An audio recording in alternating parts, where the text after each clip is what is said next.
You know, when you think of the Taj Mahal, you probably think ultimate symbol of love, right? But what if I told you it's also a story of breathtaking obsession and a loss so devastating it could break an empire? Let's dig into the real story, the one written in all that marble. The famous poet Rabindranath Tagore, wow, he put it perfectly.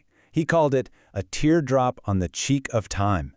And that's just it, isn't it? It's not just about how stunningly beautiful it is, it's about the deep, profound sadness that's literally built into its foundations.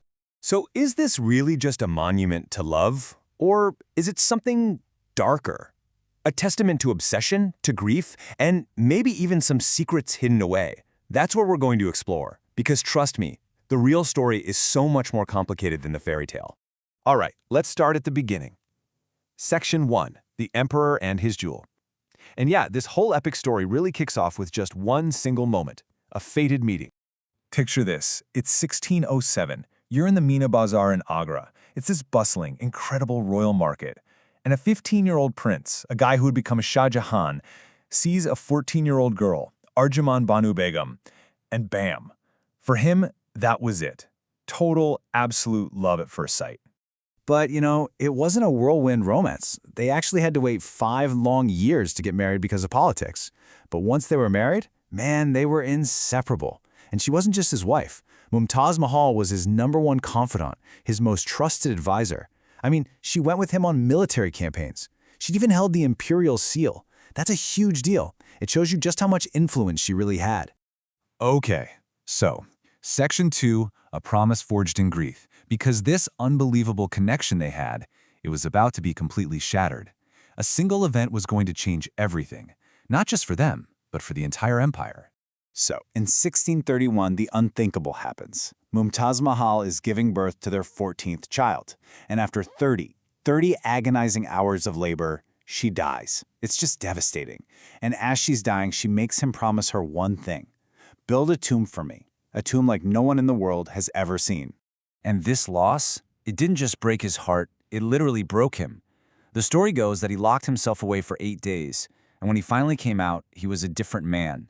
At just 39 years old, his hair and beard had supposedly turned completely white. His back was bent over from the sheer weight of his sorrow. He even commanded 2 full years of mourning for the entire empire. That's how deep his grief went. Which brings us to Section 3, Building an Impossible Dream. Because that personal, crippling grief, it's about to be transformed into a global project. An architectural feat that was, well, it was basically considered impossible at the time. To keep that deathbed promise, Shah Jahan called on a literal army of builders. We're talking 20,000 people. Not soldiers, but artisans, craftsmen, and laborers from all over Asia. And for more than 20 years, they had one single job: build the Taj Mahal. Now think about this.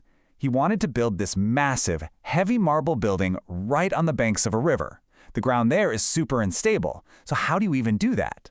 Well, the solution was pure genius. They dug these really deep wells, packed them solid with stone and rubble to make giant pillars underground. Then they linked those pillars with arches, creating this incredibly strong foundation that, get this, is still holding up the Taj Mahal hundreds of years later. And this wasn't just a local project. Oh no, this was a global treasure hunt. They used over 1,000 elephants to haul in the most precious materials from all over the world. We're talking lapis lazuli from Afghanistan, turquoise from Tibet, jade from China. He wasn't just building a tomb, he was building a giant, intricate jewel box for his wife. Okay, let's move into Section 4, Myths, Betrayal, and a Gilded Cage. Because for all its beauty, the story of the Taj is also wrapped up in some pretty dark myths, and it ends with a truly shocking betrayal.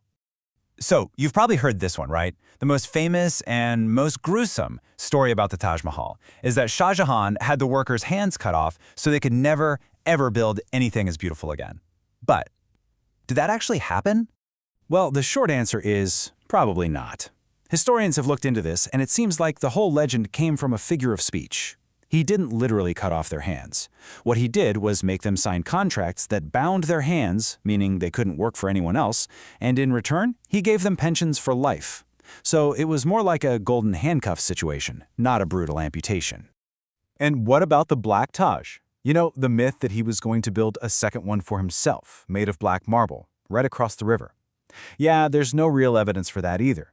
But what is there, which is pretty cool, is a garden across the river where the reflection of the white Taj appears perfectly in a dark pool of water. So in a way, he did create a black Taj. It was just a reflection, a kind of poetic twin, not another building.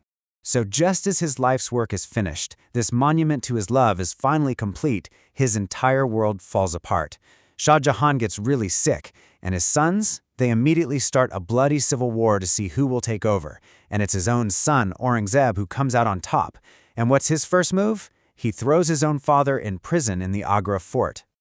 And here's the most heartbreaking, cruelest twist. Aurangzeb cuts off the water supply to the fort. Can you believe the irony? The man who built these incredible canals and fountains all over his empire was now a prisoner, forced to beg his own son for a drink of water. He even wrote him a letter saying he was denying water to his own living father. Just wow. And that brings us to our last section, Section 5, the Taj's enduring legacy. Because the final chapter of Shah Jahan's life is maybe the most tragic part of this whole story. It's this quiet, sad ending to a life that was so full of power and passion. For 8 years, for 8 long years, Shah Jahan was a prisoner in Agra Fort, and his only comfort, his only connection to the love of his life, Mumtaz, was a small window that looked out onto the Taj Mahal. That's all he had left. Even in death, his son wasn't done with him. When Shah Jahan died, Aurangzeb had him buried next to Mumtaz, which sounds nice, right? Wrong. The entire Taj Mahal complex is a masterpiece of perfect symmetry. Everything is balanced. But Aurangzeb intentionally placed his father's tomb just off to the side, breaking that perfect symmetry. It's the only thing in the whole place that's not symmetrical. It was the ultimate, final act of disrespect from a son to his father. And today, even a monument built for eternity isn't safe. It's facing all kinds of modern problems. Air pollution is actually turning the white marble yellow, and insects from the contaminated river nearby are leaving stains on the walls. It takes a constant effort, a lot of careful work, just to keep it looking the way it was meant to.